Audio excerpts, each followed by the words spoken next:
अमित शहांकडून महाराजांचा एकेरी उल्लेख करत अवमान, त्यांचा कडेलोट करा. मुख्यमंत्र्यांनी शहांवर गुन्हा दाखल करायला हवा, संजय राऊतांचं वक्तव्य. अमित शहा शिवभक्त म्हणून पवित्र भावनेनं रायगडावर आले होते. काही जण विपरीत घडवण्याच्या उद्देशानं मुद्दाम अपप्रचार करतात. संजय राऊतांच्या टीकेवर सुधीर मुनगंटीवार यांचं प्रत्युत्तर. आपलं लक्ष बीएमसी, उद्धव ठाकरेंचं वक्तव्य. तर युटर्न घेणाऱ्यांना आणि यूज अँड थ्रो करणाऱ्यांना आता मुंबईकर फसणार नाहीत. एकनाथ शिंदेंचा ठाकरेंवर निशाणा.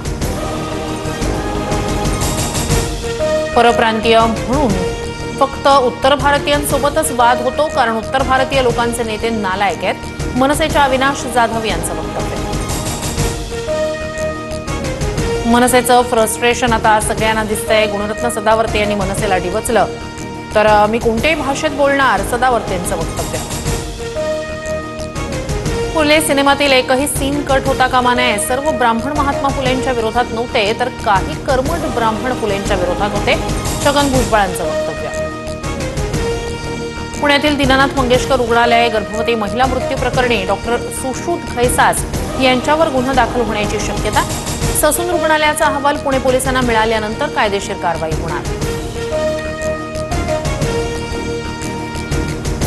ईव्हीएम हॅक करून निवडणुकीचा निकाल बदलणं शक्य. अमेरिकी नॅशनल इंटेलिजन्सच्या संचालिका तुलसी गबाड यांचं मोठं वक्तव्य. ईव्हीएमवर शंका उपस्थित करत अमेरिकेत मतपत्रिकेद्वारेच मतदान करण्याचा सल्ला.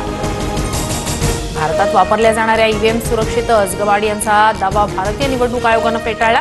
इंटरनेट किंवा इन्फ्रारेडशी जोडता येत नसल्यानं ईव्हीएम सुरक्षित, आयोगाचं स्पष्टीकरण.